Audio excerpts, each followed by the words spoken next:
મિત્રો, શું તમે કદી વિચાર કર્યો છે કે હું શા માટે આ પૃથ્વી પર છું? મારા જીવનનો હેતુ કયો છે? શું તમે કોઈ હેતુ કે ધ્યેય વગર જ તમારા જીવનને આગળ વધારી રહ્યા છો? ઈશ્વર પાસે તમારા માટે ખાસ હેતુ છે. આશાવાન નારીઓ, અમે આશાવાન નારીઓ, આશાવાન નારીઓ, અમે આશાવાન નારીઓ. વચન અમારું જીવન, પ્રાર્થના મારી ધડકન, કરવી છે સ્તુતિ હરદમ.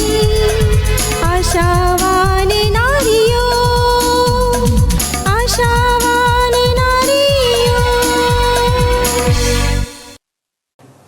નમસ્કાર દર્શક મિત્રો, આશાવાન સ્ત્રીઓ કાર્યક્રમમાં આપ સર્વનો પ્રેમથી આવકાર કરું છું. આ કાર્યક્રમ આપણા દેશની વિકાસશીલ, આશા પ્રેરિત અને વિશ્વાસુ સ્ત્રીઓને સમર્પિત છે. આજથી આ પ્રસારણમાં આપણે એક નવી શ્રેણીની શરૂઆત કરી રહ્યા છીએ. તેનો વિષય છે સ્ત્રીના સર્જનમાં ઈશ્વરનો હેતુ. ઈશ્વરે સ્ત્રીઓને એક ચોક્કસ અને અજોડ હેતુ સાથે આ પૃથ્વી પર જીવન આપ્યું છે. સ્ત્રીઓ તરીકે આપણે તે હેતુને સમજવો જરૂરી છે. તમારી વાત સાચી છે. મારી બહેનો, તમારા જીવન માટે ઈશ્વરનો હેતુ કયો છે તે તમારે શોધી કાઢવાનું છે. તે હેતુ તો ઈસુ ખ્રિસ્તમાં તમારી ઓળખ અને ઈશ્વરે તમને આપેલા વિવિધ તાલંતો પર આધારિત છે.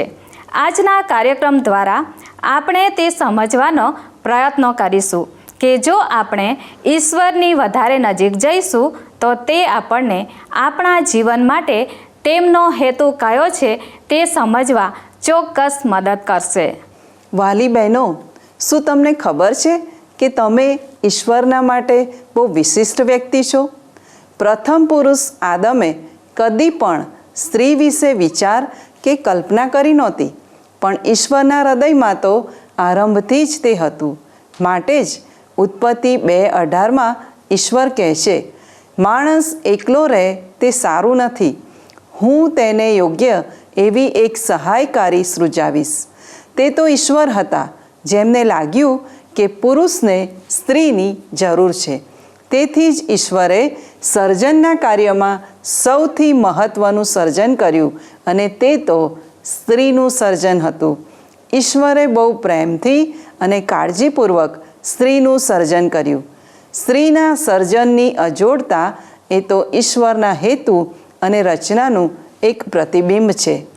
મારી વાલી બહેનો, હું અને તમે ઈશ્વરનું અનોખું સર્જન છીએ. ઈશ્વરે પોતાના મનમાં સ્ત્રી વિશે અથવા તમારા વિશે વિચાર કર્યો અને તેમના આત્મા દ્વારા તમારું અસ્તિત્વ થયું. તેને લીધે સ્ત્રીઓ તરીકે આપણે ઈશ્વરના માટે મૂલ્યવાન છીએ. સૃષ્ટિના આરંભમાં ઈશ્વરે સ્ત્રીને પણ પુરુષની સાથે એદનવાડીમાં મૂકી. ઉત્પત્તિ 3:8 આપણે વાંચીએ છીએ કે દિવસને ઠંડે પોરે ઈશ્વર પોતે આદમ અને હવાને મળવા માટે એદનવાડીમાં આવ્યા. એદનવાડી તો ઈશ્વર અને માણસના સંબંધને પ્રગટ કરે છે. તે તો તેમના માટે સંગત કરવાનું સ્થળ હતું. આપણે પણ જ્યાં સુધી ઈશ્વર સાથેની સંગતમાં જોડાયેલા રહીએ છીએ ત્યાં સુધી આપણા જીવન માટે ઈશ્વરના હેતુઓને પૂરા કરી શકીએ છીએ. મારી બહેનો, આજે આપણે પોતાની જાતને એક પ્રશ્ન પૂછીએ કે મારી ઓળખ શું છે? એક સ્ત્રીની સાચી ઓળખ તેની બુદ્ધિ, તેનો દેખાવ, તેની સંપત્તિ, તેની નોકરી, તેના પતિ કે તેના બાળકો પર આધારિત નથી. આપણી ઓળખને આપણે શોધી કાઢવાની છે કે ઈશ્વરના માટે હું કોણ છું. જ્યારે આપણે તેને સમજી શકીશું ત્યારે જ આપણે ઈશ્વરના હેતુને પણ સમજી શકીશું. આપણો સમાજ કે સંસ્કૃતિ ભલે ગમે તે કહે, પણ ઈશ્વરે સર્જનના કાર્યમાં સ્ત્રીને સૌથી ઉચ્ચ આદર અને યોગ્યતા પૂરી પાડી છે. તેથી જ ઈશ્વર ઈચ્છે છે કે આપણે બીજાઓનું અનુકરણ કરવાનું બંધ કરીએ અને પોતાના અસ્તિત્વને જાળવી રાખીએ. સાચી વાત. ઈશ્વરની પાસે તમારા માટે ચોક્કસ યોજના છે. તેથી ઈશ્વર તમને જેવા બનાવવા ઈચ્છે છે તેવા બનવાનો પ્રયત્ન કરો. ઈશ્વરે ચોક્કસ કારણ સાથે તમને અલગ વ્યક્તિત્વ અને અલગ તાલંતો આપ્યા છે. ઈશ્વરને પ્રાર્થના કરો કે તમારા જીવનનો હેતુ કયો છે તે સમજવા તમને સહાય કરે. એફએસી 2:10 બાઇબલ જણાવે છે, કેમ કે આપણે તેની કૃતિ છીએ અને સારી કરણીઓ કરવાને ખ્રિસ્ત ઈસુમાં આપણને ઉત્પન્ન કરવામાં આવ્યા છે. વાલી બહેનો, ઈશ્વરના હૃદયમાં તમારા માટે કોઈ ચોક્કસ હેતુ છે. તેથી તેમણે તમને અજોડ બનાવ્યા છે. તેથી હેતુલક્ષી સ્ત્રી બનવાનો પ્રયત્ન કરો. તમારા જીવન માટે ઈશ્વરના હેતુને શોધી કાઢો. હા, ઈશ્વરે આપણને અદ્ભુત કાર્યો કરવા માટે આ પૃથ્વી પર જન્મ આપ્યો છે, પણ તેનો સર્વ મહિમા ઈશ્વરને જ મળવો જોઈએ. જ્યારે બીજા લોકોની આગળ તમે ઈશ્વરને પ્રગટ કરો છો ત્યારે તેઓ પણ ઈશ્વરને મહિમા આપે છે. તેથી તમારી જાતને ઈશ્વરના હેતુ પૂરા કરવા માટે વ્યસ્ત રાખો. જીવન જીવવા માટેનો આ બહુ અદ્ભુત રસ્તો છે. આપણી પાસે ફક્ત એક જ જીવન છે. તેથી તે દ્વારા ઈશ્વરના હેતુને પૂરો કરવાનો પ્રયત્ન કરીએ. યાદ રાખો બહેનો, ઈશ્વરની દોરવણી અને સામર્થ્ય થકી જ તમે તે હેતુને પૂરો કરી શકશો. પવિત્ર બાઇબલમાં નીતિ વચનો 31 સદ્ગુણી સ્ત્રીનું વર્ણન કરવામાં આવ્યું છે. તેમાં એક સ્ત્રીના જીવનના હેતુને પ્રગટ કરવામાં આવ્યો છે. અહીં જે સ્ત્રીનું વર્ણન છે તે તો મહેનત અથવા કાર્ય કરનાર સ્ત્રી છે. આજની સ્ત્રીઓની માફક તે એક સાથે અનેક કાર્યો પૂરા કરે છે. તે તો પોતાના પતિની, બાળકોની, ઘરની, નોકરીની, પોતાના તાલંતોની, મંડળીની, સામાજિક કાર્યોની અને વૃદ્ધ મા બાપની કાળજી લેવા જવાબદાર છે. તે સહાયકારી છે અને એક આગેવાન પણ છે. એક સ્ત્રી તરીકે તમે ભલે આખા ઘરની કે આખા વિશ્વની જવાબદારી સંભાળતા હોય, પણ યાદ રાખો, તમારા જીવનમાં પ્રથમ સ્થાન એ ઈશ્વરને હોવું જોઈએ. નીતિ વચનો 31મો અધ્યાય આપણને યાદ કરાવે છે કે આપણે ઈશ્વર સાથેના સંબંધની અવગણના કરવાની નથી અને ગમે તેટલા વ્યસ્ત હોઈએ પણ ઈશ્વરના ગુણોને આપણે પ્રગટ કરવાના છે. મારી બહેનો, નીતિ વચનો 31મા અધ્યાયમાં જે સ્ત્રીનું વર્ણન કરવામાં આવ્યું છે તે ફક્ત કામમાં વ્યસ્ત રહેનાર સ્ત્રી નથી, પણ તે તો એવી સ્ત્રી છે જે તેના જીવન માટે ઈશ્વરના હેતુને જાણે છે. તે જાણે છે કે તેણે ઈશ્વર પર ભરોસો રાખીને ઈશ્વર પાસેથી સામર્થ્ય માંગવાનું છે. તેથી તે ચિંતા કરતી નથી અને ગભરાતી પણ નથી. તેનું કુટુંબ અને જેઓ સાથે તે સંબંધમાં જોડાયેલી છે તે બધા તેના પર ભરોસો રાખે છે. તેઓ જાણે છે કે તે તેના મનમાં સારું જ વિચારે છે. તે સ્ત્રી જાણે છે કે તે ઈશ્વરના માટે મૂલ્યવાન છે. તેથી તે દરેક તકને ઝડપી લે છે અને એવું આયોજન કરે છે કે જેથી તેની આસપાસના લોકો માટે તે મીઠા સમાન અને અજવાળા સમાન બની શકે. તે સ્ત્રી જાણે છે કે ઈશ્વર તેને આશીર્વાદ આપવા માંગે છે. તે પૂરી તાકાતથી અને આનંદથી તેનું કામ કરે છે. તેનું વલણ બહુ સારું છે અને તે કોઈ ફરિયાદ કરતી નથી. આ તો એવી સ્ત્રી છે જેને ઈશ્વરે આશીર્વાદ આપ્યો છે અને તે પણ બીજાઓને માટે આશીર્વાદરૂપ બનવા માંગે છે. તે જાણે છે કે તેની યોગ્યતા તો ઈશ્વર સાથેના તેના સંબંધથી છે. તેથી તે પોતાની સાથે બહુ આદરથી વર્તે છે. ઈશ્વરની યોજનાને જાણવા તે ઈશ્વરના વચનનો અભ્યાસ પણ કરે છે, જેથી બીજાઓને પણ તે સાચું જ્ઞાન અને સાચી સલાહ આપી શકે. તે પોતાના પતિ, બાળકો, મિત્રો અને સહકર્મીઓને ઉત્તેજન આપે છે અને પોતાના જીવનનું રોકાણ તેઓના જીવનમાં કરે છે. વાલી બહેનો, હેતુલક્ષી જીવન જીવનાર સ્ત્રી તરીકે શું તમે આવું કરો છો? યાદ રાખો બહેનો, ઈશ્વરે પોતાના સ્વરૂપ અને પ્રતિમા પ્રમાણે આપણને બનાવ્યા છે, જેથી તે આપણને પ્રેમ કરે અને આપણી સાથે સંગત રાખે.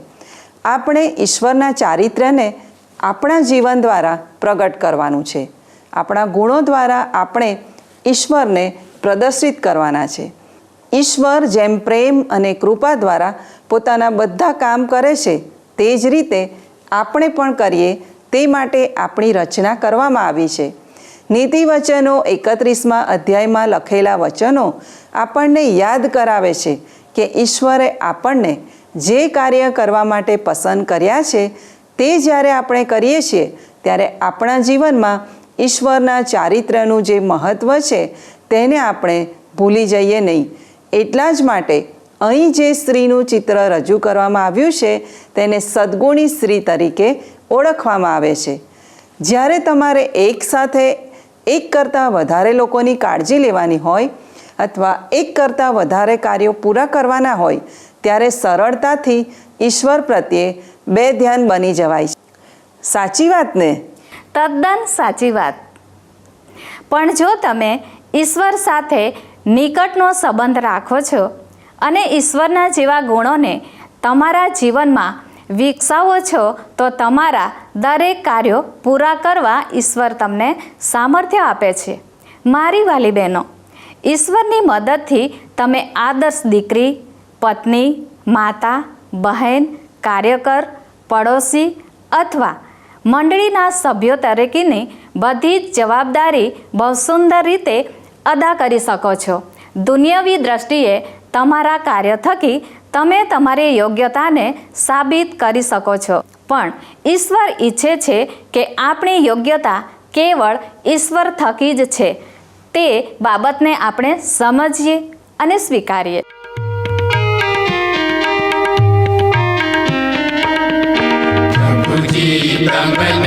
प्रभुजी तमने जय जयकार जय जयकार जय जयकार. प्रभुजी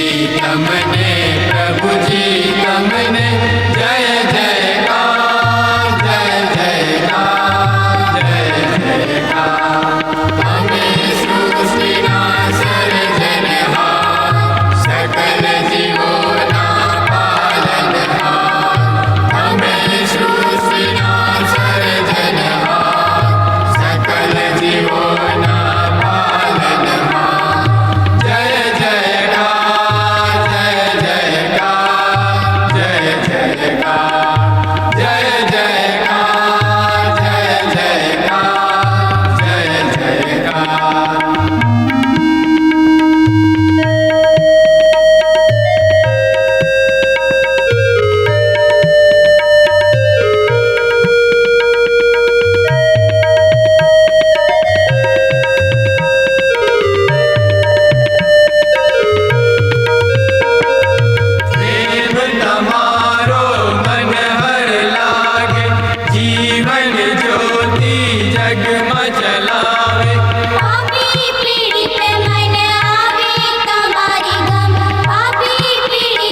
વાલી બહેનો, આ છે કાર્યક્રમ આશાવાન સ્ત્રીઓ. લૂક 10:38-42માં માર્થા અને મરિયમની વાત લખવામાં આવી છે. ઈસુએ તેઓના ઘરની મુલાકાત લીધી. તે સમયે માર્થા ઘરના કામોમાં અને ઈસુના માટે રસોઈ બનાવવામાં વ્યસ્ત થઈ ગઈ, પણ મરિયમે ઈસુના ચરણોમાં બેસીને ઈસુની વાતો સાંભળવાનું પસંદ કર્યું. તેથી ઈસુએ માર્થાને કહ્યું કે મરિયમે સારો ભાગ પસંદ કર્યો છે. મારી વાલી બહેનો, ઈશ્વરે ઈસુ ખ્રિસ્ત દ્વારા તમને જે સ્વતંત્રતા આપી છે તેનો સ્વીકાર કરો. ઈશ્વર તમને આદર આપે છે તે યાદ રાખો. ઈશ્વરે તમને જે તાલંતો, કૃપાદાનો અને આવડતો આપ્યા છે તેને વિકસાવો અને તેનો સદુપયોગ કરો. તમારા પોતાને માટે, તમારા કુટુંબને માટે અને સમાજને માટે આશીર્વાદરૂપ બનો, કારણ કે એટલા જ માટે ઈશ્વરે તમને ઉત્પન્ન કર્યા છે. દરેક માતાઓને હું કહીશ કે ઈશ્વરે તમને જે બાળકોની જવાબદારી સોંપી છે તેની પાછળ ઈશ્વરનો બહુ મહત્ત્વનો હેતુ છે. પણ કેટલીક વાર આપણી વ્યસ્ત દિનચર્યાને લીધે આપણે થાકી જઈએ છીએ. બાળકોના તોફાનથી આપણે કંટાળી જઈએ છીએ, કારણ કે આપણને કોઈ ઉત્તેજન આપનાર હોતું નથી. જ્યારે પણ તમને આવી નિરાશા લાગે ત્યારે ઈશ્વરની તરફ ફરો. ઈશ્વરના વચન મારફતે તાજગી પ્રાપ્ત કરો. તે દ્વારા ઈશ્વરના સામર્થ્ય, શાંતિ અને આનંદનો અનુભવ કરો. જો તમે નોકરી કરો છો તો કુટુંબની અને નોકરીની જવાબદારી વચ્ચે સમતોલન રાખો. જો તમે ગૃહિણી છો તો તમારા પરિવારની અને ઘરની યોગ્ય રીતે સંભાળ રાખો.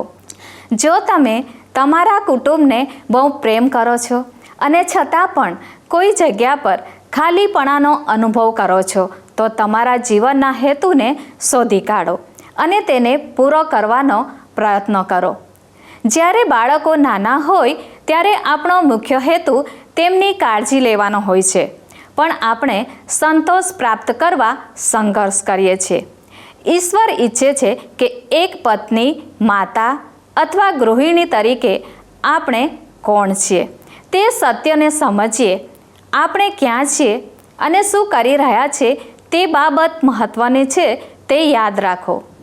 બાળકોની અને ઘરની સંભાળ લેવી તે કુટુંબ જીવનનો અને આપણા ભવિષ્યનો અગત્યનો હેતુ છે. જ્યારે આપણે જીવનનો અને આપણા કાર્યોનો હેતુ કયો છે તે શોધી કાઢીએ છીએ ત્યારે આપણે સંતોષનો અનુભવ કરીએ છીએ. યાદ રાખો બહેનો, તમારા જીવનના દરેક પગલે ઈશ્વર તમારી સાથે ચાલે છે. કદાચ તમારી ઈચ્છા મુજબ જીવનમાં બધી બાબતો ના થાય, પણ ઈશ્વર વિશ્વાસુ છે. તે તમને દોરવણી આપશે અને તેમની યોજના મુજબ આગળ વધવા તમને મદદ કરશે. તમારા જીવનના પ્રત્યેક દિવસે તમે ઈશ્વરના હેતુની નજીક જઈને તમારા જીવનમાં સંતોષનો અનુભવ કરી શકશો. તમારા જીવનને માટે ઈશ્વરે જે હેતુ રાખ્યો છે તેમાં આગળ વધવા માટે તમે ઈશ્વરનું મૂલ્યવાન અને વિશિષ્ટ સર્જન છો તે હંમેશા યાદ રાખો. મારી વાલી બહેનો, તમારા રોજિંદા જીવનમાં ઈશ્વરની ઈચ્છાઓ પૂરી કરવા માટે તમને તક મળશે. તમારા જીવન દ્વારા તમે અન્ય લોકોના જીવન ઉપર અસર ઉપજાવી શકો છો. ઈશ્વર તમને બીજા એક ચોક્કસ હેતુને માટે પણ તૈયાર કરે છે. તે છે તમારા જીવન મારફતે ઈશ્વરના રાજ્યની વૃદ્ધિને માટે ઉપયોગી બનવું.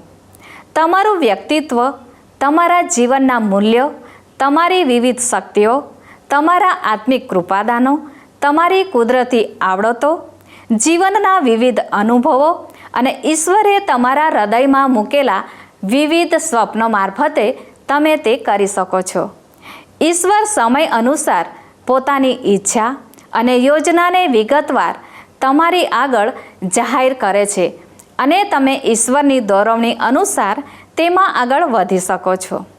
તમે ગમે તે સ્થિતિમાં હોય અથવા ગમે તે કાર્ય કરતા હોય, પણ ઈશ્વરના તેડાને કોઈ પણ જાતની મૂંઝવણ વગર તમે આધીન થઈ શકો છો.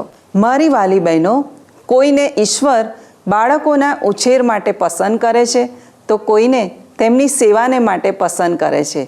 જેઓના બાળકો મોટા થઈ જાય છે તેઓ પાસે વધારે સમય અને જગ્યા પણ હોય છે, તેથી તે ઈશ્વરનું કાર્ય સારી રીતે કરી શકે છે. કેટલીક માતાઓ બાળકો નાના હોવા છતાં નોકરી કરે છે. તેઓને ઈશ્વર આ બંને કાર્ય કરવા માટે સહાય કરે છે. જ્યારે આપણે જીવનના દરેક ક્ષેત્રમાં ઈશ્વરને આધીન થઈએ છીએ ત્યારે ઈશ્વર પ્રસન્ન થાય છે અને આપણને તેમના જેવા બનવા મદદ કરે છે. તે સાથે તે આપણને તૈયાર પણ કરે છે કે જેથી આપણે ઈશ્વરના હેતુઓને વધારે અસરકારક રીતે પૂરા કરી શકીએ. આવો તે માટે ઈશ્વરની સહાય માંગીએ અને પ્રાર્થના કરીએ. અમારા સર્જનહાર ઈશ્વર, તમે ચોક્કસ હેતુ સાથે સ્ત્રી તરીકે અમારું સર્જન કર્યું છે તે માટે તમારો આભાર માનીએ છીએ. અમારા જીવન મારફતે તમારા હેતુને પરિપૂર્ણ કરવા અમને તમારું ડાપણ અને દોરવણી આપો. ઈસુના નામમાં માંગુ છું. આમેન.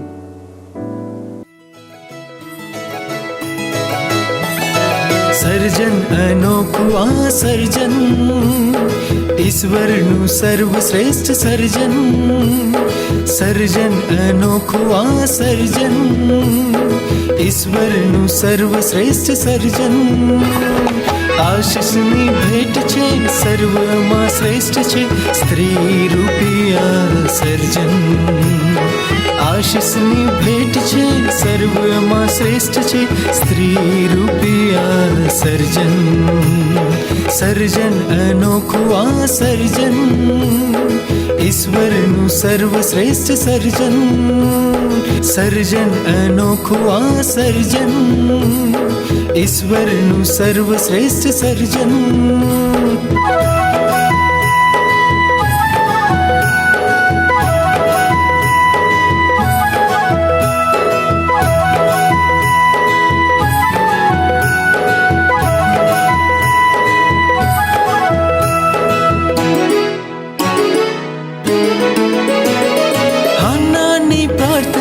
દેવે સુણી, તેની વિનંતી પરિપૂર્ણ કરી. અદ્ભુત સમર્પણ શમુએલ તણું, મહિમા પ્રભુનો કર્યો તેને ધરી.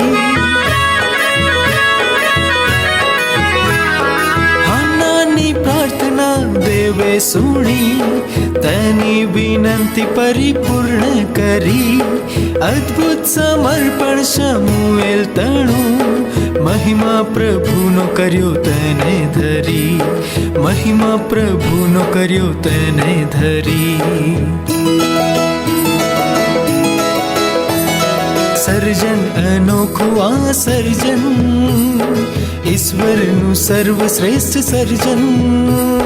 સર્જન અનોખું આ સર્જન, ઈશ્વરનું સર્વશ્રેષ્ઠ સર્જન.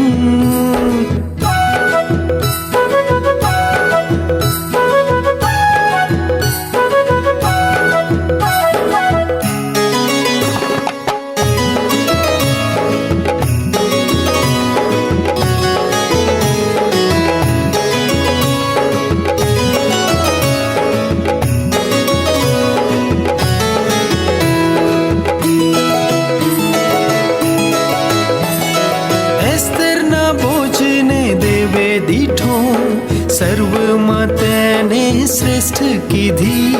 સર્વ લોકો માટે આશીષ બની, દેવની મરજી પરિપૂર્ણ કરી. એસ્તરના ભોજને દેવે દીઠો, સર્વમાં તેને શ્રેષ્ઠ કીધી. સર્વ લોકો માટે આશીષ બની, દેવની મરજી પરિપૂર્ણ કરી. દેવની મરજી પરિપૂર્ણ કરી. સર્જન અનોખું આ સર્જન, ઈશ્વરનું સર્વશ્રેષ્ઠ સર્જન. સર્જન અનોખું આ સર્જન, ઈશ્વરનું સર્વશ્રેષ્ઠ સર્જન. પ્રિય બહેનો, યાકૂબ 1 અને 5 બાઇબલ શીખવે છે કે જો આપણને ડાપણની જરૂર છે તો આપણે ઈશ્વરની પાસે તે માગવું જોઈએ.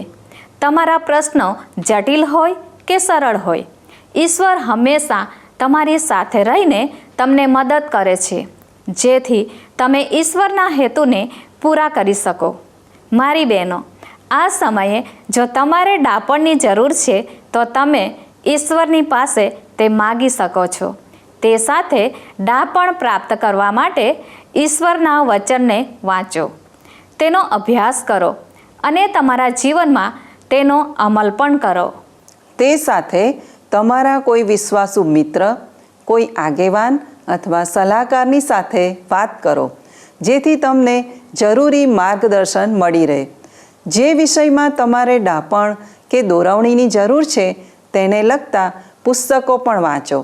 તે સાથે એવા જૂથની સાથે જોડાયેલા રહો જે તમને જીવનને માટે જરૂરી સલાહ સૂચન આપી શકે.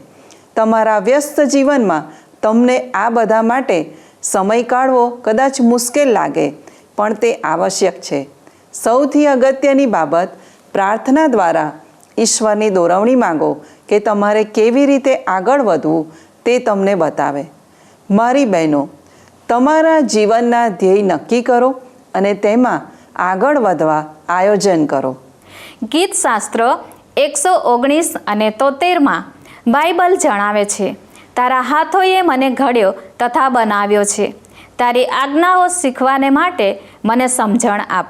વાલી બહેનો, વિશ્વાસુપણું, નમ્રતા અને ઈશ્વર પરાયણ જીવનથી ઈશ્વર ખુશ થાય છે.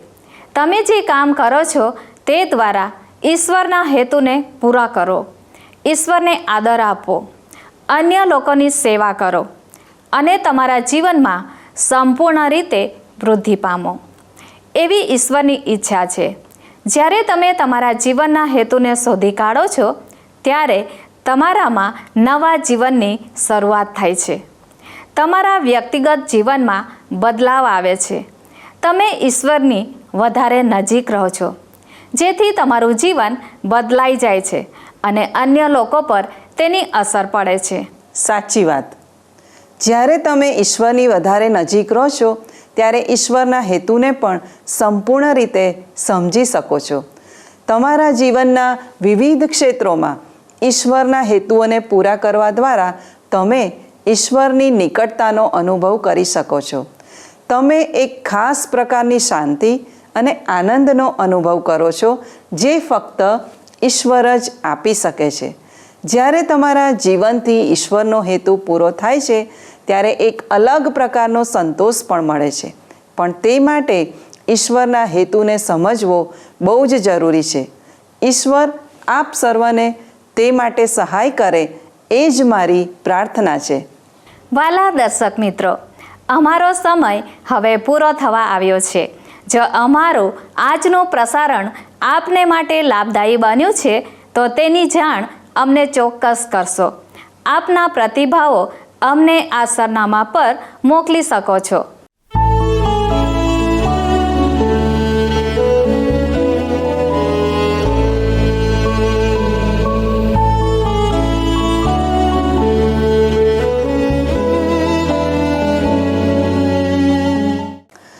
ફોનથી સંપર્ક કરવા માટે અમારો ફોન નંબર છે 94 29 37 55 12 9429375512. મિત્રો, અમારો આ નવો નંબર ખાસ ધ્યાનમાં રાખશો. આ નંબર ઉપર અમને મિસ કોલ અથવા SMS પણ કરી શકો છો. ઈશ્વર આપને આશીષ આપે. ધન્યવાદ. શું તમને આ કાર્યક્રમ ગમ્યો? અત્યારે જ અમને મિસ કોલ કરો.